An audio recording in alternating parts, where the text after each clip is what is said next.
uniongezee mambo ya rohoni na uniongezee vile vya duniani. Yeye atakupatia. Haleluya, atakuongezea zote. Pigia Yesu makofi. Twende kwa Mathayo sasa. Nataka nisongeze ujumbe ambao niliuanza kidogo katika kesha. Mathayo 10 mstari wa 5. Mathayo 10 mstari wa 5. Alafu nitasonga nayo kidogo kwa maandiko kama matatu, alafu tumalize kwa siku ya leo. Sasa kichwa cha ujumbe huu ambao naendelea nao leo ni jinsi ya kuhubiri mwaka 2026 na miaka mingine yote ijayo. Jinsi ya kuhubiri wakati mwaka umeanza. Nisomee Mathayo 10 mstari wa 5. Kitabu ni Mathayo mtakatifu mlango wa 10 kuanzia mstari wa 5. Ndio. Inasema, yes. Au tenashara Yesu aliwatuma. Au tenashara Yesu aliwatuma. Akawaagiza. Akisema, katika njia ya mataifa msiende. Katika njia ya mataifa msiende. Wala katika mji wowote wa Wasamaria msiingie. Wala katika mji wowote wa Wasamaria msiingie. Mstari wa 6. Mstari wa 6. Afadhali shikeni njia kuwaendea kondoo waliopotea wa nyumba ya Israeli. Mstari wa 7. Na katika kuenenda kwenu. Tosha tu. Haleluya, tosha tu. Twende sote juu nyumba ya Baba. Nyumba ya Baba, nyumba ya Baba. Twende sote juu nyumba ya Baba. Wenye furaha, furaha. Twende sote juu nyumba ya Baba. Nyumba ya Baba, nyumba ya Baba. Twende sote juu nyumba ya Baba. Wenye furaha, furaha.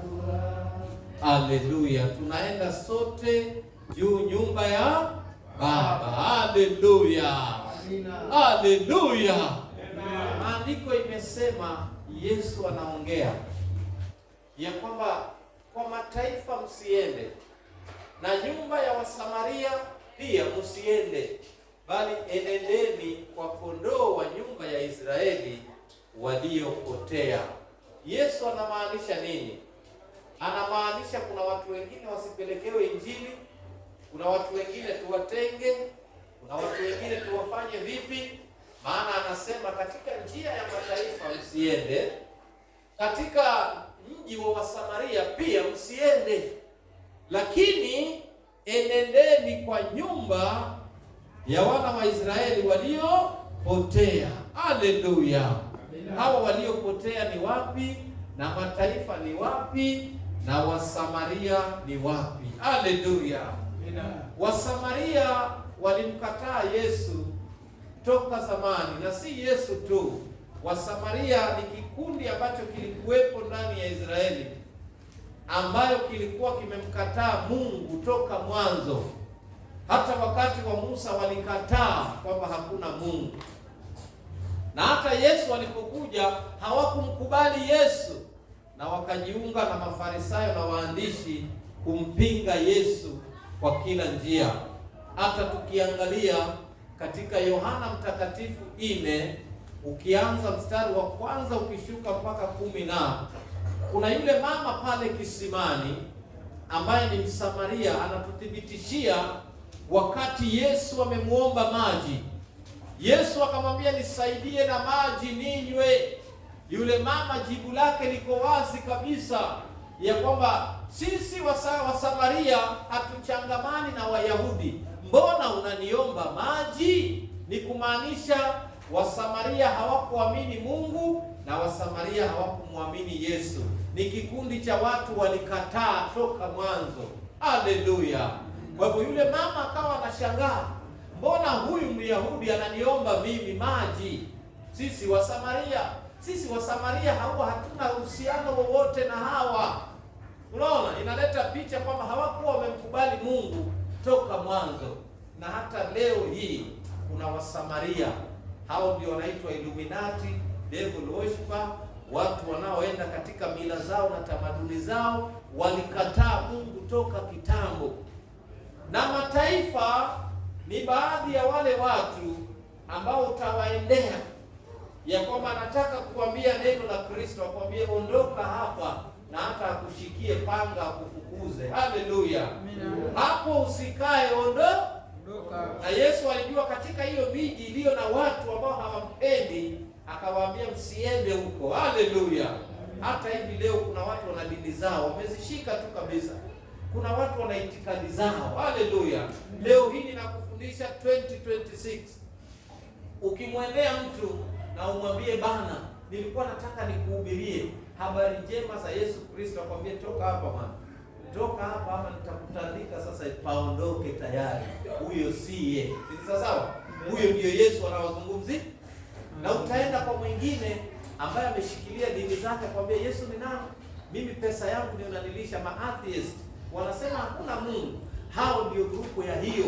Utakuta mtu anakwambia hapa itikadi ni ya Kiislamu, itikadi ni ya devil worshiper, itikadi ni ya Illuminati. Katika hii nyumba hakutajwi jina la Yesu. Na wacha nikwambie, hamjatembea manyumba nyinyi, manyumba haya makubwa, magorofa marefu. Kuna nyumba ukiingia tu mlangoni useme haleluya, Bwana Yesu asifiwe, na kwa wewe ondoka hapa. Hilo jina umelitaja halitakikani hapo. Haleluya. Hilo jina la Yesu kilitaja hapo tu, umeharibu mizimu ya watu. Wanakuita na kwambia we, haya nenda, kwa sababu umetaja jina ambalo wao hawalipendi. Kwa hivyo sehemu kama hizo usiende. Haleluya. Hao ni Wasamaria, hao ni mataifa, lakini tuwaendee kondoo wa Israeli waliopotea. Kondoo wa Israeli aliyepotea ni yupi?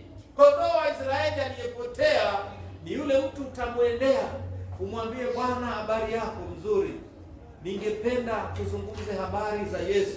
Anakwambia keti mtumishi, hakuna shida. Niambie, huyu Yesu anakupenda. Anasikiza mpaka mwisho, anakwambia mtumishi umeongea. Mke wangu, tengezea mtumishi chai hapa.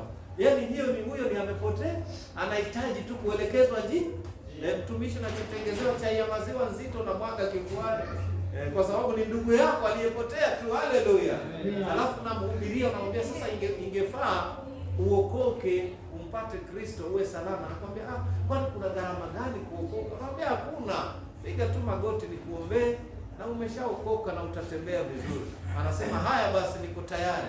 Huyo ni kondoo aliyepotea na amesikia sauti ya Bwana wake ndani yako. Haleluya. Amina. Na ukishamwombea sala ya toba, anakwambia hata kesho pitia, nitakuwa nimetoka kazini jioni, uje tuongee neno la Kristo. Huyo ni kondoo aliyepotea. Si sawa? Huyo ni nani? Kondoo aliyepotea. Anahitaji tu kuelekezwa na mambo inakuwa sawa. Haleluya. Nisomee tena Mathayo 15. Mathayo 15:26. Mathayo 15:26. Yesu alikuwa na specify mambo. Kuna watu hawakuandikiwa uzima, wapendwa. 2026 na kufundisha, kuna watu utang'anana nao, utaenda umhubirie, kesho ukija nakwambia mimi hata sikusikia jana. Kuna watu utapoteza inaji yako. Inatufaa tujue kondoo ni nani na kondoo aliyepotea ni nani. Haleluya. Unamwendea mtu unamwambia habari hizo, hataki kusikia, wachana naye, huyo ni mtaifa. Unamwendea mtu anakwambia mimi niko na dini yangu na mimi naabudu shetani, niachana na mimi, huyo ni Msamaria, wachana naye. Si sawa? Lakini ukipata mtu anakwambia hizi habari za Yesu nimezisikia, keti mtumishi, yaani umekaribishwa vizuri, huyo ni kondoo ndugu yako aliyepotea tu. Unachohitaji ni kumgusia ukweli, arudi kwa laini yake. Twende mtumishi, Mathayo 15:26. Kitabu ni Mathayo mtakatifu mlango wa 15 kuanzia mstari wa 26. Ndio. Inasema, akajibu. Anza 25. Kitabu ni Mathayo mtakatifu mlango wa 15 kuanzia mstari wa 25. Inasema, ngoja. Anza 23. Anza 23 tafadhali. Anza 23. Kitabu ni Mathayo Mtakatifu mlango wa 15 kuanzia mstari wa 23. Inasema, wala yeye hakumjibu neno. Nao wanafunzi wake wakamwendea, ndio, wakamwomba, wakisema, mwache aende zake, kwa maana anapiga kelele nyuma yetu. 24. Akajibu, ndio, akasema, sikutumwa ila kwa kondoo waliopotea kwa nyumba ya Israeli. Nataka ushike hiyo 24. Sikutumwa ila kwa kondoo waliopotea wa nyumba ya Israeli, kama vile alivyosema katika Mathayo 10. Yesu mwenyewe anasema sikutumwa ila kwa kondoo wa nyumba ya Israeli waliopotea. Songa mtumishi, sasa tupate picha. Hapo nilikuwa nataka uchukue kitu. 25. Ndio. Naye akaja akamsujudia. Akisema, Bwana, unisaidie. 26. Akajibu akasema, si vyema kukitwaa chakula cha watoto, na kuwatupia mbwa. 27. Ndio. Akasema, ndio Bwana, lakini hata mbwa hula makombo yaangukayo mezani pa bwana zao. 28. Ndio. Ndipo Yesu akajibu akamwambia, mama, imani yako ni kubwa,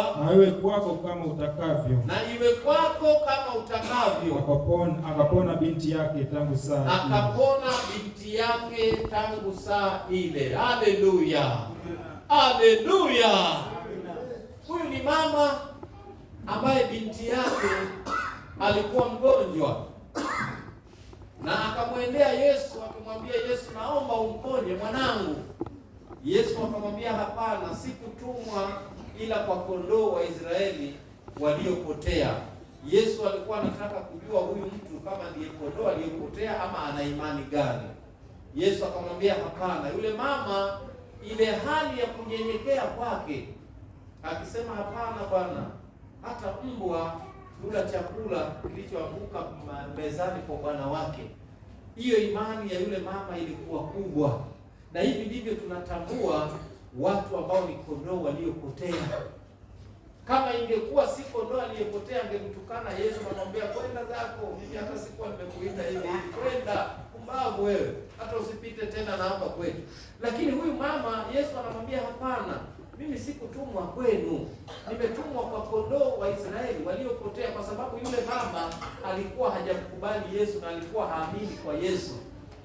Lakini baada ya mwanawe kuwa mgonjwa, aliumbika imani hata ya kunyenyekea na kumwambia, Bwana, nataka tu mponye mwanangu. Yesu akamwambia, sikutumwa kwenu, nimetumwa kwa kondoo wa Israeli waliopotea. Naona sasa yule mama akasema, okay, kama hukutumwa kwetu, lakini pia Yesu akamwambia, siwezi chukua chakula cha watoto nikawapa mbwa. Ndipo yule mama akasema, hata mbwa hula makombo. Ndipo Yesu akamwambia, wewe mama, imani yako ni kubwa, enenda zako, binti yako atapona. Hizi ni ishara za kondoo waliopotea. Ukienda kumhubiria mtu, unaona Yesu aliweka tu gea kidogo, akamwambia, nyinyi sikutumwa kwenu. Si wengine wakamwambia, kwenda mpumbavu, wewe unapita hapa kila siku kihubiri tu hapa. Sisi tunakwambia utuponyee msichana wetu, unakataa. Kwenda Yesu gani? Kwenda zako pumbavu, hata apurwe mawe. Lakini yule mama, kwa vile ni kondoo anayetafutwa, alionyesha kwa unyenyekevu, na sio kwamba Yesu alikuwa hajui mambo. Yesu alikuwa anafanya ili watu waone waliokuwa naye.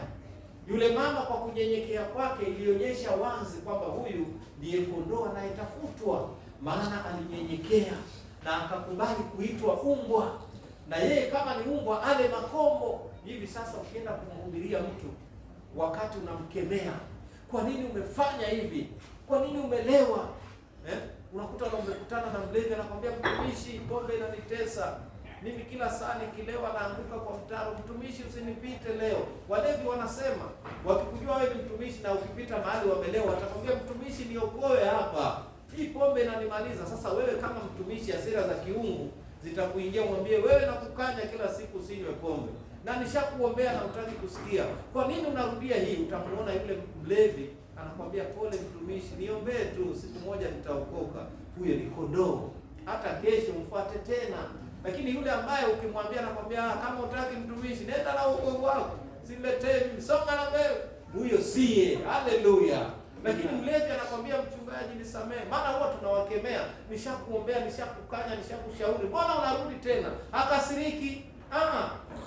Anakwambia, mchungaji niombee tu, siku moja itafika mchungaji. Huyo ni kondoo aliyepotea.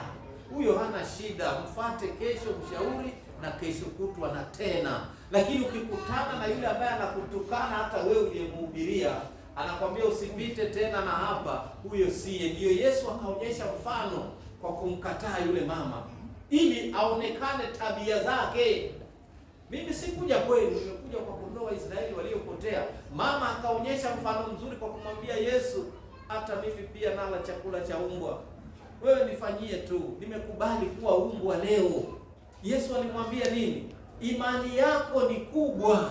Leo ukitoka kwenda kuhubiri na ukute mtu labda amefanya usharati, amekutolea ushuhuda kabisa ya kwamba mimi mtumishi kweli natamani kuokoka, lakini hata jana nilikuwa na mwanamke, jana nilikuwa na mwanaume, mtumishi nateseka. Sasa wewe nawe kama mchungaji utaanza kumsomea, mwambie hii tabia sitaki, mambo usherati nishakukanya, wachana nayo. Utamuona anajikunja na anakwambia, mchungaji pole, sitarudia. Lakini kuna yule atakwambia, mchungaji kama utaki wewe songa na mbele, mimi bana, ukitoa shauri yako mimi usherati nitafanya tu, kama utaniombea niombee, kama utaki ne. Haleluya. Wakati wote tunakutana, tumeenda kuombea mgonjwa, anamwambia mgonjwa wachana na hii, anakwambia wachana na mimi bwana, kama utaniombea niombee, kama utaki ne. Huyo siye mtu ambaye ni kondoo wa Israeli, yuko remorseful. Ni mtu ambaye ananyenyekea na anarudi chini na anataka kusikiza kilicho kitamu unachomwambia, na hata ukimkemea kesho atakuja. Huyo ni kondoo aliyepotea. Haleluya. Mara nyingi sana mtu anakuja anakwambia, ulevi unanitesa sana, mchungaji uliniombea lakini bado tu uizi unanitesa sana, hata nikitaka kuacha nashindwa. Wewe unamsomea, utauawa wewe na uizi. Ulevi utalewa, upatane na mwanamke ukafe na ukimwi. Wachana na hizo, maana kuna hasira za kiungu zipo wakati ambapo naongea na mtu mara tena na tena.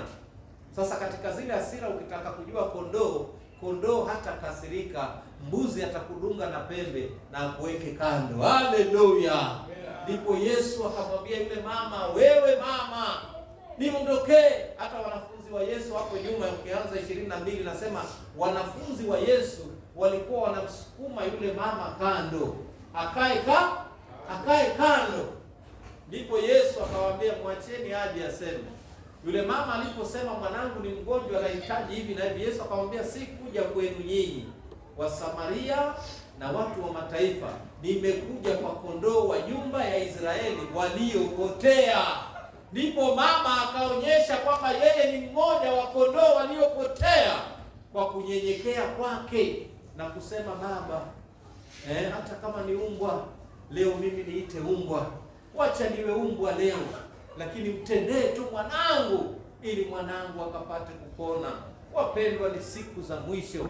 Ukifika kwa mtu umemhubiria, umerudi tena na tena na hataki, achana naye. Huyo wachana na huyo, ni kondoo. Huyo ni Msamaria na mtaifa.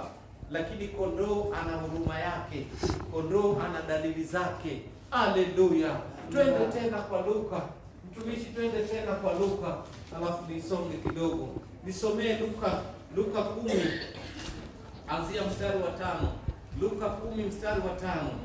Kuna mahali tutaenda tutakaribishwa, kuna mahali tutaenda tutafukuzwa, kuna mahali tutaenda tutakataliwa. Yesu anawatuma wanafunzi wake waende wakahubiri Injili, na anawaambia, mtakapoenda mkifanyiwa hivi na hivi, ondokeni, mkikaribishwa kaeni, kwa sababu anajua huko kuna Wasamaria na huko kuna mataifa, lakini wale watakao wakaribisha ninyi ndiyo kondoo waliopotea ambao Injili itapita kwao. Soma hiyo Kitabu ni Luka Mtakatifu mlango wa 10 kuanzia mstari wa 5. Ndio. Inasema, na nyumba yoyote mtakayoingia. Na nyumba yoyote mtakayoingia. Semeni kwanza. Semeni kwanza. Amani iwe nyumbani humu. Amani iwe nyumbani humu. Mstari wa 6. Ndio. Na akiwamo mwana wa amani. Akiwemo mwana wa amani. Hebu sikia hilo neno. Akiwemo mwana wa amani. Mwana wa amani ni kondoo aliyepotea anayetafutwa na wale wanaomcha Kristo. Twende mtumishi. Amani yenu itamkalia. Amani yenu itamkalia. La. Hayumo. Amani yenu itarudi kwenu. Amani yenu itarudi kwenu. Mstari wa 7. Ndio. Basi. Kaeni katika nyumba hiyo hiyo. Kaeni katika nyumba hiyo hiyo. Mkila na kunywa vya kwao. Mkila na kunywa vya kwao. Yaani mmeenda kuhubiri, amani imepatikana. Mtu hajaokoka na anawapa vyakula. Kaeni humo. Maana amani yenu iko humo. Twende mtumishi. Maana mtendakazi amestahili kupewa ujira wake. Mtendakazi astahili kupewa ujira wake. Msihamehame. Kutoka nyumba hii kwenda nyumba hii. Kutoka nyumba hii kwenda nyumba hii. Mstari wa 8. Ndio. Na mji wowote mtakaoingia. Na mji wowote mtakaoingia. Wakiwakaribisha. Na kuwakaribisha. Vileni vyakula viwekwavyo mbele yenu. Vileni vyakula viwekwavyo mbele yenu. Mstari wa 6. Wa 9. Waponyeni wagonjwa waliomo. Waponyeni wagonjwa waliomo. Waambieni. Ufalme wa Mungu umewakaribia. Ufalme wa Mungu umewakaribia. Mstari wa 10. Ndio. Na mji wowote mtakaoingia. Na mji wowote mtakaoingia. Nao hawawakaribishi. Nao hawawakaribishi. Tokeni humo. Tokeni humo. Nanyi mkipita katika njia zake semeni. Nanyi mkipita katika njia zake semeni. Mstari wa 11. Tosha.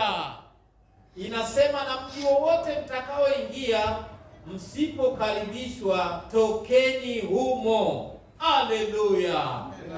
Mkienda mji, unaweza kusimamia watu pia. Mkienda kwa mtu yeyote hakuwakaribisha, muacheni. Umeingia kwa mtu unataka kumhubiria injili, anakuambia wewe na Yesu wako paondokeni hapa. Juzi wenzenu wameimba hapa, mtoto wangu akafa. Tokeni hapa. Wewe ondoka tayari. Si sawa? Ondokeni humo, wamekukataa. Lakini ukienda mahali na uambiwe ingia ndani, amani iko pale. Haleluya. Hata Yesu alikuwa anajua ya kwamba kuna watu watakataa injili. Kuna watu watakataa watumishi.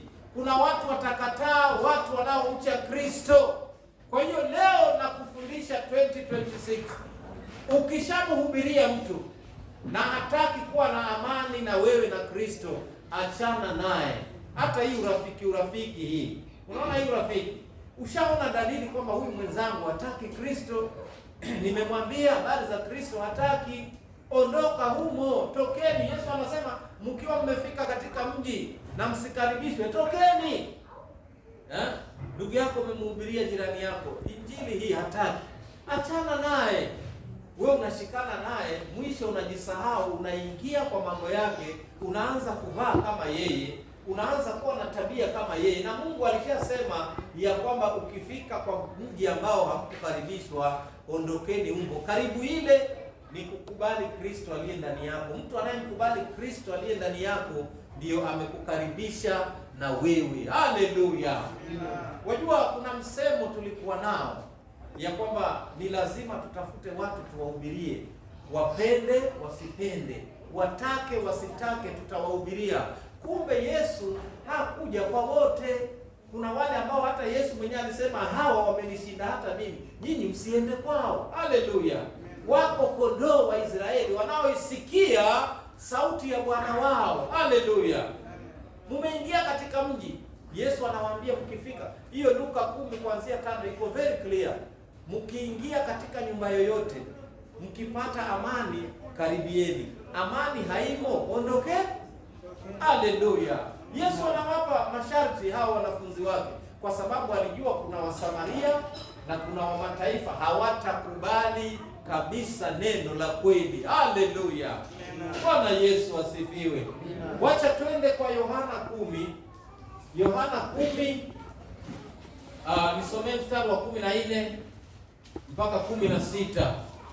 Ikiwa Yesu aliye ndani yako ni Yesu Kristo, yoyote utakayekutana naye na umwambie jina hilo na neno hilo, hamtasumbuana, atakubali haraka. Nimewahi kuona hata ndani ya gari mtumishi ameingia, ameketi, ameanza kuvamiwa na maneno. Wewe mtumishi, wewe wasiwasi, wewe hujalipa, sijui nini. Unakuta mtumishi kwa hekima amenyamaza tu, lakini Mungu atainua kondoo waliopotea wamtetee yule mtumishi. Unaweza enda mahali na usiguswe, kwa sababu kuna wenzako pale nje wanakutambua, na kuna wale ambao hawakutambui. Utakuta unapomwacheni mtumishi, kama ni mtumishi mwacheni, kwa sababu unasema hawa nao mbona hawajaokoka na wananitetea mimi? Kwa sababu sio kwamba ati wao si kondoo, ni kondoo, lakini bado wamepotea. Wanahitaji mwelekeo, wanahitaji kuelekezwa. Soma Yohana 10:14 mpaka 16. Kuna vile ambavyo Yesu akiwa ndani yako, mtu akiwa kondoo nje anaisikia hiyo sauti ya Yesu ikiwa ndani yako. Soma mtumishi. Yohana Mtakatifu mlango wa 10 kuanzia mstari wa 14. Inasema, mimi ndimi mchungaji mwema. Mimi ndimi mchungaji mwema. Nao walio wangu nawajua. Nao walio wangu nawajua. Na walio wangu wanijua mimi. Na walio wangu wananijua mimi. Haleluya. Twende. Mstari wa 15. Ndio. Kama vile Baba anijuavyo. Kama vile Baba anijuavyo. Nami nimjuavyo Baba. Nami nimjuavyo Baba. Nami nautoa uhai wangu. Tosha tu mtumishi. Yeye Yesu anajua kondoo wake, nao kondoo wake wanamjua. Nakwambia, utaenda mahali katikati ya watu 10 na useme Bwana Yesu asifiwe, 9 wanyamaze, wa 10 akwambie mtumishi Bwana asifiwe, karibu, usijali hata nainuka kwa kiti akupishe ukae. Hujaona dalili kwamba huyu ni nani? Kwa nini hawa 9 wote wanasema kwenda mchungaji, nyinyi waizi, nyinyi kwanza ndio mnaibia watu makanisani, sitaki kuona mchungaji hapa. Lakini yule mmoja anasema mwacheni mtumishi akae. Mtumishi keti. No. Alafu pia umewahi kukutana na kondoo aliyepotea, unapita mahali kuna mtu anavuta bangi na umetokea tu ghafla kama mtumishi, yule jamaa atababaika, akanyage bangi atupe huku. Pole mtumishi, yani anakuomba msamaha kama ambaye wewe ni polisi. Pole mtumishi bana, sikujua kwamba utapitia na hapa. Pole sana mtumishi. Huyo ni kondoo. Bado tu kitu kidogo, siku ifike, mtafute muhubirie. Haleluya. Wewe si babake, wewe si mamake, na si ana uhuru wa kuvuta bangi vile anataka. Mbona amekuona wewe anazima na ficha? Pole mtumishi, hata nilikuwa naangalia kitu tu hapa. Wewe umemfanya nini? Na hamna uhusiano wowote. Kile kilicho ndani yako nuru ndiye inamwambia unafanya vibaya. Haleluya. Unaweza kupitia mahali kwa pombe, sehemu zozote za bara ama hapa, watu wanakunywa pombe, lakini wakikuona kwa mbali wewe mtumishi unakuja wanasema toeni hizi pombe kwanza, mtumishi atapita hapa, zificheni kwanza hizi pombe. Hao wanaosema ficha hizi pombe si muda wa kuwa watumishi, ni kondoo waliopotea, kwa sababu wako na hofu na kicho cha Mungu na wanatii. Kuna wale watasema achana nao wachungaji wajinga, kwanza hao wanakunywa kwanza, weka tu hapa kunywa, wachungaji wajinga. Lakini kuna yule anasema ficha. Na hata ukifika pale mchungaji, pole bana, unajua tunatumia hizi lakini wacha tutuweke kando. Wasemaje mchungaji? Yaani wanakupa nafasi. Hao ni kondoo, wanahitaji njia. Hao ndio Yesu anawazungumzia, maana wakikuona wewe wanasikia sauti ya Kristo aliye ndani yako akiwazungumzia, mnafanya vibaya. Haleluya. Na hii kitu iko obvious jamani, nafundisha kitu kiko wazi. Mtu anafuta sigara lakini akiona mchungaji anakuja anaizima, anaficha kwanza. Mtumishi umeshindaje? Utafikiria ni kama anakuenjoy, lakini anahukumika mwenyewe, kwa sababu amekuona wewe lakini si wewe ameona Yesu ndani yako. Haleluya. Anazima sigara yake alafu anaificha. Mtumishi, asante, nashukuru kukutana na wewe. Asante bwana. Akifika pale kona anaiwasha tena. Wewe ni polisi. Kuna nguvu za roho zinamwambia hapa unafanya vibaya, na ni yule Yesu aliye ndani yako ndiye anayeongea. Haleluya. Bwana Yesu asifiwe. Twende mtumishi hapo 10:27. Wanaisikia sauti ya mchungaji wao. Hiyo Yohana 10:27. Twende hapo. Kitabu ni Yohana Mtakatifu mlango wa 10 mstari wa 27. Ndio. Inasema, kondoo wangu waisikia sauti yangu. Kondoo wangu waisikia sauti yangu. Nami nawajua. Nami nawajua. Nao wanifuata. Nao wanifuata. 28. Nami nawapa uzima wa milele. Nami nawapa uzima wa milele. Wala hawatapotea kamwe. Wala hawatapotea kamwe. Tosha. Hawatapotea kamwe. Kondoo wangu wanaisikia sauti yangu. Haleluya. Unaweza kwenda kwa ploti kama hii hapa, ukaanza kuongea na watu walioketi pale nje. Habari zenu nzuri, Bwana Yesu asifiwe. Nilikuwa nataka kushare na nyinyi, niongee na nyinyi habari za Kristo. Na jamani, mtanipa kama dakika 5 tu hivi niongee na nyinyi. Kama kuna Muislamu anasema mimi hayo yanihusu, anachukua kiti chake anaingia ndani. Kama kuna mpagani na atheist na devil worshipper na Illuminati, wanakwambia sisi hata tulikuwa tunapumzika tu, wanaingia ndani, lakini kutatoka mmoja huko ndani. Mtumishi unasemaje? Yeye alikuwa ndani, hata hakuwa hapo, lakini vile amekusikia unaongea atakuja. Mtumishi ulikuwa unasemaje? Basi keti kidogo tuongee. Anakupa nafasi ya kuhubiri. Kondoo wangu waisikia sauti yangu. Ile sauti yako umeongea kama mwanadamu, sio wewe mwanadamu, ni Kristo ameongea ndani yako. Na atatoka huyo mmoja, na kama kuna mwenzako mwingine ndani, watakuja wawili na waongezeke na watatu, na uhubiri hapo na uondoke. Kwa sababu kondoo waisikia sauti ya Bwana wao. Haleluya. Bwana Yesu asifiwe. Wale ambao si kondoo wameondoka wakaingia ndani. Lakini huyu alikuwa ndani, akasikia tu mtumishi anaongea, sauti yake anaisikia. Yohana 10:27. Kondoo wangu wanaisikia sauti yangu. Haleluya. Haleluya. Kuna wakati mwingine utaingia kwa basi ama kwa matatu, utapigiwa tu simu, halo, alafu uitike, Bwana Yesu asifiwe, amen, unaendeleaje? Pale ndani ya gari ukimaliza na ile simu, utasikia unasalimiwa, Bwana Yesu asifiwe, amen, mtumishi. Yaani kondoo wamesikia sauti wamesikia. Sasa wanajua wewe ni nani pale ndani. Haleluya. Na ukitokea shida kwa ile gari, watakwambia mtumishi, tuombee.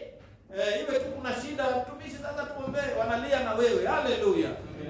Tulipokuwa Shimolatewa 31 days, yule mwenye ile room ambaye ndiye alikuwa ni controller wa ile room, alipojua mimi ni mchungaji, wagonjwa wote walikuwa wanaletwa kwangu. Mtu analetwa amepigwa mapanga, damu tupu. Nashuhudia watu waliokuwa nao karibu sio kwangu wewe. Hata Jera ndo alitoa shati yake mpya akampatia mtu amepigwa mapanga, damu mwili wote.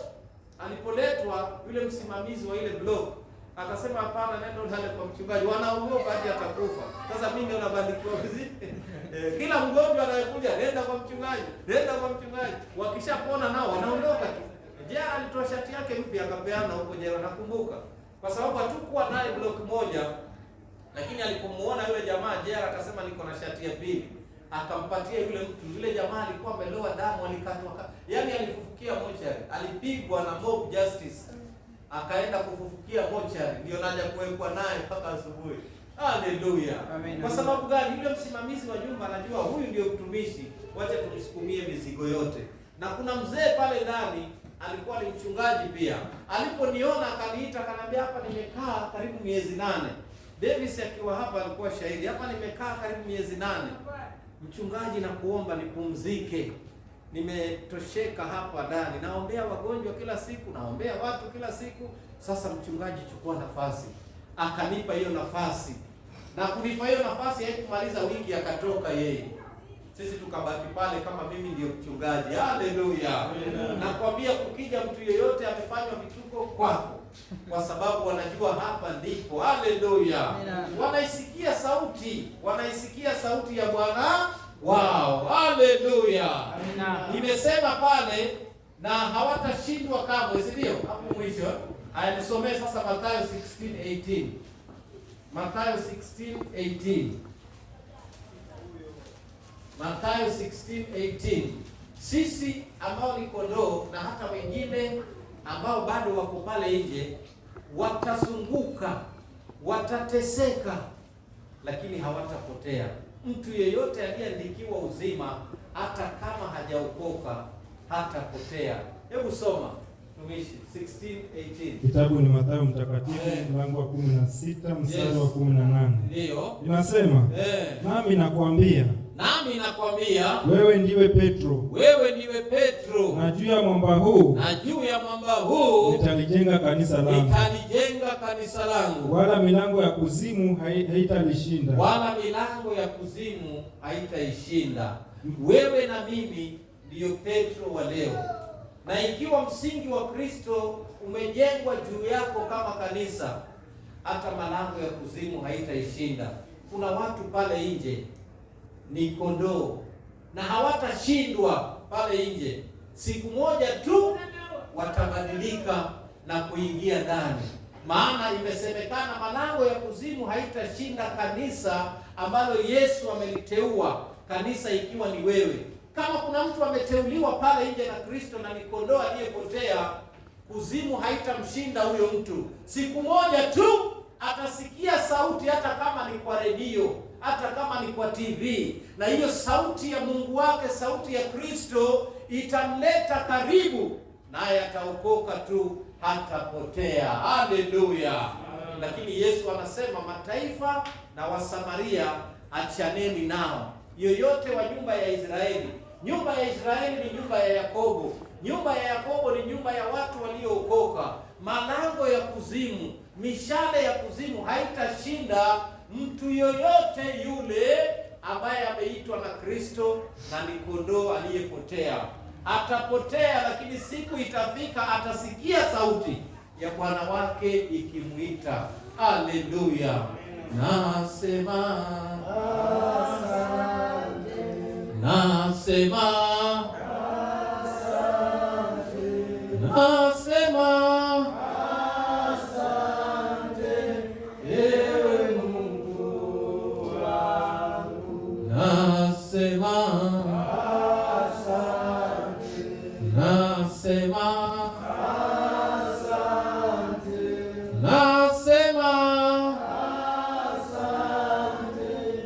ewe Mungu wangu, Pointi yangu muhimu kwa ujumbe wa leo ni kwamba ujue kuna watu hawakupangiwa kuzijua siri za mbinguni. Kuna watu hawatakuwa kondoo, mataifa na Wasamaria, hata ukawafanya nini. Nimekupa mfano wa Wasamaria na mataifa. Kuna wadini Kihindi, Kiislamu, Budhi, kuna wale ma-atheist, kuna Illuminati, kuna devil worshiper.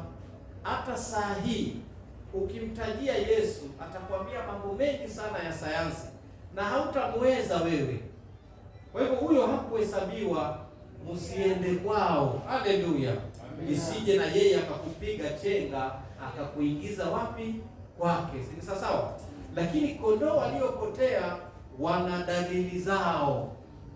Kondoo aliyepotea atakusikiza, na kondoo aliyepotea hata kama hajaokoka. Kuna watu hawajaokoka lakini wanasupport kazi ya Yesu. Anakuambia mtumishi, hii ndio Biblia yako. Yaani hivi unaenda kanisani na hii ndio Biblia yako. Kesho nakununulia Biblia. Na hajaokoka. Huyo ni kondoo analipo kwa process. Haleluya.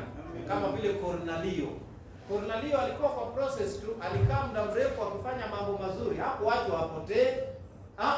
Alitumiwa malaika akaambiwa nenda kwa Simoni Petro akakuombea. Na ikawa hivyo kweli. Pale nje kuna kondoo waliopotea, nimewapa dalili zao. Na usilazimishe Injili, wokovu sio lazima. Wokovu ni kwa neema. Haleluya. Kama Yesu mwenyewe ametuambia hapa tusiende na hapa tusiende, na hata anamkataza yule mama kwamba sikuja kwenu, ni kumaanisha kuna watu Yesu anajua hawatamkubali hata wakafanyiwa nini. Haleluya. Kitabu cha mwisho Mathayo 18:15. Lakini kabla hujasoma hiyo, soma Mathayo 13:11. Alafu ndio tumalize na hiyo ya 18, tumalize kwa siku ya leo. 13:11. Kitabu ni Mathayo mtakatifu mlango wa 13 kuanzia mstari wa 11. Ndio. Inasema, yes. Akajibu akawaambia. Soma 10 kwanza, anza 10 tupate mtiririko. Kitabu ni Mathayo mtakatifu mlango wa 13 kuanzia mstari wa 10. Ndio. Inasema, ndio. Wakaja wanafunzi wakamwambia, kwa nini wasema nao kwa mifano? Akajibu akawaambia, ninyi mmejaliwa kuzijua siri za ufalme wa mbinguni, bali wao hawakujaliwa. Haleluya! Mataifa na Wasamaria hawakujaliwa kuzijua siri za nini? Mbinguni. Lakini wanafunzi wanaambiwa, heri nyinyi mmejaliwa kuzijua siri za mbinguni. Ukijua siri za mbinguni, utasimama na kazi za watu wanaoenda mbinguni. Utaonyesha dalili kwamba wewe ni mmoja wao. Hata wanafunzi wenyewe wanashangaa, mbona unaongea nao kwa mafumbo? Kwa sababu hawakujaliwa kuzijua siri za mbinguni. Hivi sasa ukianza kupeleka maandiko katika ufunuo wa Roho, wengi wa dini watakupinga. Na mimi husema hivi, kama hakuna ufunuo wa Roho, Mathayo 10:16 yanasema, nimewatuma kama kondoo katikati ya mbwa mwitu. Ametutuma kama kondoo katikati ya nini? Mbwa mwitu. Sasa wewe unaweza tumwa katikati ya mbwa mwitu kweli? Hapo sawa. Kuna ufunuo wake, si sawa? Nimewatuma kama kondoo katikati ya mbwa mwitu. Mbwa mwitu ndio mataifa na Wasamaria, watu waliolikataa neno. Si sawa? Kwa hivyo huwezi kwenda direct tu kwamba nimewatuma kama kondoo katikati ya mbwa mwitu. Iwe tumetumwa kweli tukahubirie mbwa mwitu, itakuwa ni injili gani? Mbwa mwitu anakusikia kweli? Kuna ufunuo wa Roho ndani yake ndio upate kuelewa. Haleluya! Lakini wao wanataka uende na andiko vile lilivyo.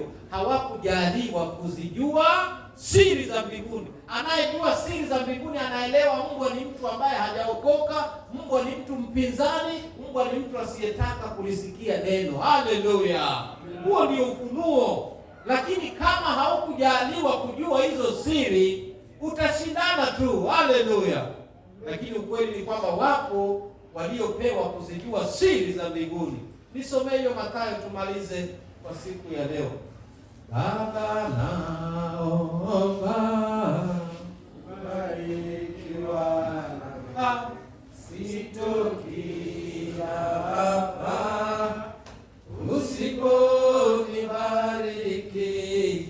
Baba naomba kubarikiwa na sitoki hapa usiponibariki. 18:15 Matthew 18:15 Mathayo. Kitabu ni Mathayo mtakatifu mlango wa 18 kuanzia mstari wa 15. Inasema, na ndugu yako akikukosa, enenda ukamwonye.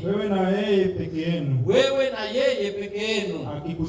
Akikusikia umempata nduguyo. 16. Ndio. La. Kama hasikii, chukua pamoja nawe tena mtu mmoja au wawili, ili kwa vinywa vya mashahidi wawili au watatu, kila neno lidhibitike. 17. Ndio. Na asipowasikiliza wao, liambie kanisa. Na asipolisikiliza kanisa pia, na awe kwako kama mtu wa mataifa. Tosha tu. Hata ndani ya makusanyiko wapo watu namna hiyo. Ni ndugu yako ndani ya wokovu, na kile unachomwambia hasikii, amekusengenya, amekukwaza, umemwambia hataki. Haya, umeenda kwa ndugu wa pili ukamwambia huyu ananikosea, zungumza naye, akakataa. Mkaenda kwa mchungaji na wazee, akakataa. Sasa hilo jambo liambiwe kanisa. Kanisa ndipo ambiwa hilo jambo kwamba fulani anafanya vibaya, akakataa. Sasa maandiko yanasema muhesabu kama mtu wa nini? Mataifa. Kile nilikuwa tunazungumzia. Mhesabu kama nini? Mtu wa mataifa. Kwa nini ahesabiwe kama mtu wa mataifa? Mtu wa mataifa ni mtu gani? Ndio wale Yesu alisema msiende kwao. Ndiposa ukimuonya ndugu yako hapa ndani na hataki, ukimchukua kama mtu wa mataifa ni kwamba utaachana na mambo yake. Sasa unajua huyu atanikwaza, si sawa? Sasa unamwacha. Uhusiano mwingi na yeye unaachana na, kwa sababu maandiko yamekwambia ushamuonya, ushaita wazee, ushapeleka kanisani, mchukue kama mtu wa mataifa, ambapo Yesu alituambia pale kwa Mathayo 10 kwamba kwa mataifa msiende. Sasa wewe uko naye vipi kama kwa mataifa msiende? Kwa sababu yeye ashakufanyia mabaya. Umemwambia, umemkanya. Sasa mchukue kama mtu wa mataifa. Pengine ukimchukulia hivyo anaweza kujikumbuka akasema ninakosea, akarudi kwa laini. Si sawa? Lakini ukiendelea kumsupport na tabia zake sengenya tu, nini tu, anajua ni sawa na hata acha. Ukimchukulia kama mtu wa mataifa, mnakutana habari nzuri, anashangaa mbona huyu siku hizi anabadilika mwenyewe na anarudi kwa njia. Kumkataa mtu pia ni njia ya kuhubiri, maana atashangaa kwa nini nimekataliwa na atabadilika. Haleluya. Makofi kwa Yesu. Haleluya. Tusimame kwa miguu yetu. Ujumbe umekuwa mzuri na Yesu ni mwema. Haleluya. Alfred, niangalie hao jamaa wengi. Songeni karibu wanafunzi wa Yesu, wale wanaoenda shule kesho. Walikuwa hapa wengi, wametoweka. Kama unajua unaenda shule kesho, njoo nikuombee. Yoyote anayeenda shule kesho asonge hapa mbele. Ningependa kuwa na nafasi kidogo hapa. Watu wazima kaeni tu. Yoyote anayeenda shule siku ya kesho, wanafunzi wote,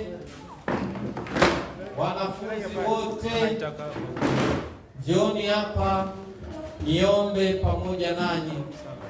Simameni tu hapo, nitawaweka kwa Kristo.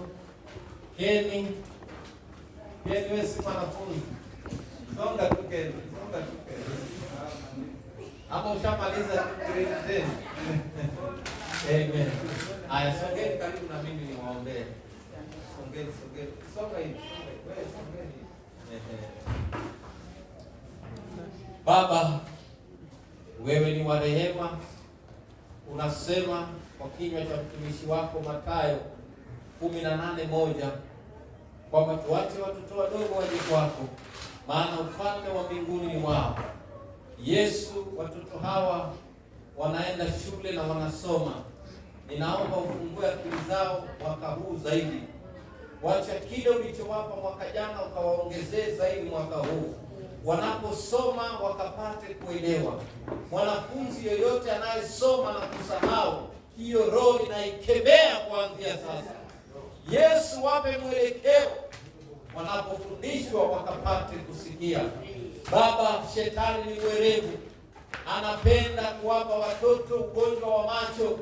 Wakati wanasoma macho yanatoka machozi. Baba, hiyo roho ninaikataa. Katika wacha watoto hawa wanaposoma wawe na nuru ndani yao, wakapate kuelewa wanachofundishwa. Roho ya ujeuri nakataa, kiburi ndani yao ninakataa. Wacha wawe watiifu mbele ya walimu wao. Tunapoanza mwaka huu, Yesu, umetufunza kwamba mambo mema huanza mwaka mpya.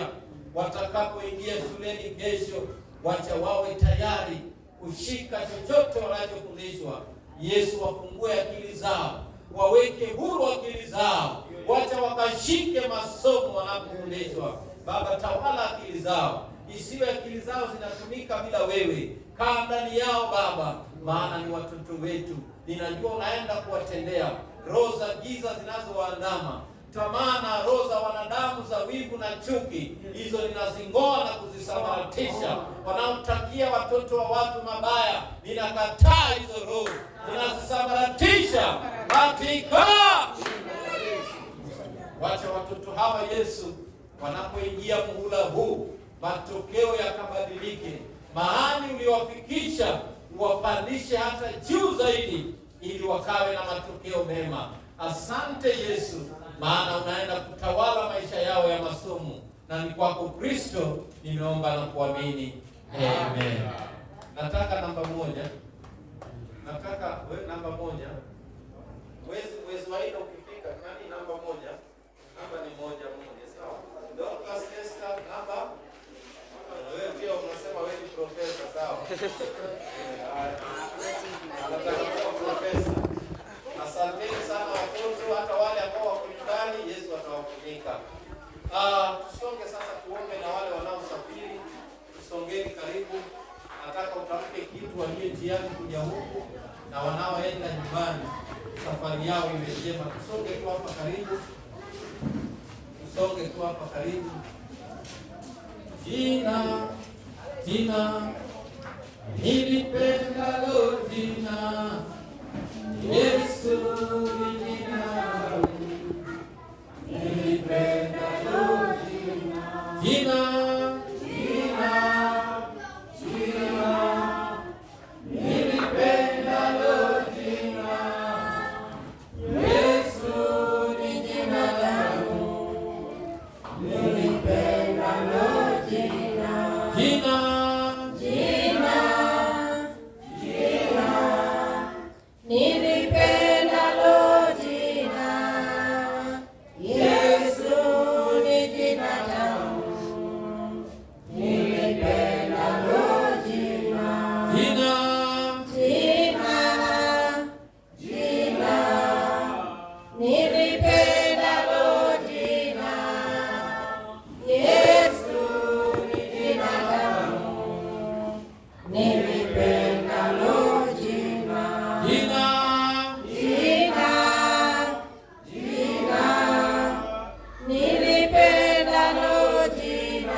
Baba, angalia wanaosafiri, angalia wanaorudi, angalia safari zote Yesu. Tembea na watumishi wako Baba, uliwapeleka nyumbani kuonana na familia, ni wakati wanarudi Yesu. Walinde katika safari, walinde njiani Baba. Kuna wengine wanasafiri leo, kuna wengine watasafiri kesho na hata wiki ijayo. Baba, tangulia safari zao, wamekwisha kata tiketi. Angalia gari zao Yesu. Wanadamu wametengeneza, lakini wewe ni fundi wa mafundi. Gusa injini ya gari hizo, gusa viungo vya gari hizo, ili watumishi wako Baba wakasafiri vyema hadi mahali hapa. Watangulie Yesu. Weka Gabrieli na Mikaeli, malaika wako wa ulinzi na habari, wakatembee pamoja nao Yesu. Yesu wasiangamie njiani. Unasema katika Zaburi 34:19 ya kwamba hakuna mfupa wa mwenye haki utakayovunjika. Tembea na watumishi wako. Hivyo vyombo vinavyotengenezwa na wanadamu haviko kamili bila wewe Kristo. Tangulia safari hizo, tangulia safari hizo, tangulia wanaoenda, tangulia wanaorudi. Baba, tembea na kila mmoja, weka ulinzi wako juu yao. Oh Yesu, unaweza. Tuna imani kwamba watafika, tuna imani kwamba watafika. Baba, asante, asante Yesu. Tunaenda kutenda Baba, tunanyenyekea Yesu. Tunaomba ni kwa ajili ya ndugu zetu, kama ulivyosema katika amri zako katika Mathayo 22 mstari wa 34 mpaka 40, ya kwamba uko na amri mbili Baba. Ya kwanza ni tukupende wewe Yesu, ya pili ni tupende majirani zetu. Baba, tunaomba ni kwa ajili ya ndugu zetu ambao ni majirani zetu Baba, katika safari zao na kazi zao. Fungulia neema Baba.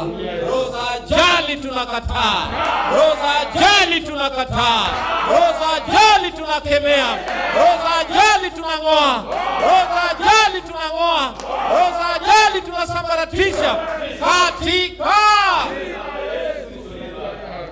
Baba. Isaya 54:17 unasema kila silaha inayotumwa dhidi ya mteule wako haitawahi kufaulu. Kama kuna wanadamu wameketi wakapanga njama zao dhidi ya watumishi wako, hiyo mshale haitafika, hiyo mshale haitafaulu. Hiyo mshale tunaisambaratisha, hiyo mshale tunaisambaratisha, hiyo mshale tunaikemea, hiyo mshale tunaing'oa, hiyo mshale tunaivunja katika Asante Mungu. Baba, mwaka tumeanza 2026. Baba, tupe ujasiri, roho ya uoga na kuogopa ya kwamba kuna mwezi mbaya, kuna siku mbaya. Baba, iondoke ndani mwetu. Wacha tuwe na ujasiri ya kwamba kila mwanzo wa mwaka kuna mambo mapya unatenda. Tutendee hata nafsi jinsi ulivyotendea Daudi, jinsi ulivyotendea Nebukadneza, na hata jinsi ulivyotendea Noa wakati wa kufunua kifuniko. Ninajua Yesu uko pamoja nasi. Wacha Yesu tunapotembea na Januari tusiwe na uzito, tusiwe na uzito wa kazi, tusiwe na uzito wa huduma, tusiwe na uzito wa maombi. Nenda ukatupatie wepesi Baba, tuponye hata na roho zetu. Mahali hapa kuna watu ni wagonjwa, magonjwa ambayo yanawasumbua. Yesu, magonjwa ninakemea, magonjwa ninakemea, magonjwa ninakemea, magonjwa ninasambaratisha, magonjwa ninasambaratisha katika damu yako iliyomwagika Kristo. Wacha ikaponye wote walio wagonjwa, wacha ikaponye hata na mioyo yetu, wacha ikaponye kila mmoja. Yesu, tenda kwa maisha yetu ya mwili na hata maisha yetu ya roho. Asante Yesu. Mwaka huu Baba, mahali umetutoa mwaka jana, tuweke mahali mwaka huu. Kama ni kazi tuongezee, kama ni imani tuongezee, kama ni karama tuzidishie. Baba, tusiwe na uoga, tuongoze wewe Baba. Tunaanza mwaka huu na jina lako Yesu. Tawala, tawala na kutembee nasi hata katika biashara zetu. Wacha ukaonekane wakati wa mataifa na Wasamaria wanania, sisi kondoo wako Yesu tukapate kuinuliwa nawe. Asante Yesu, asante Baba, asante Yesu. Ndani kwako Kristo nimeomba na kuamini. Amen. Karibu kiongozi wa ibada.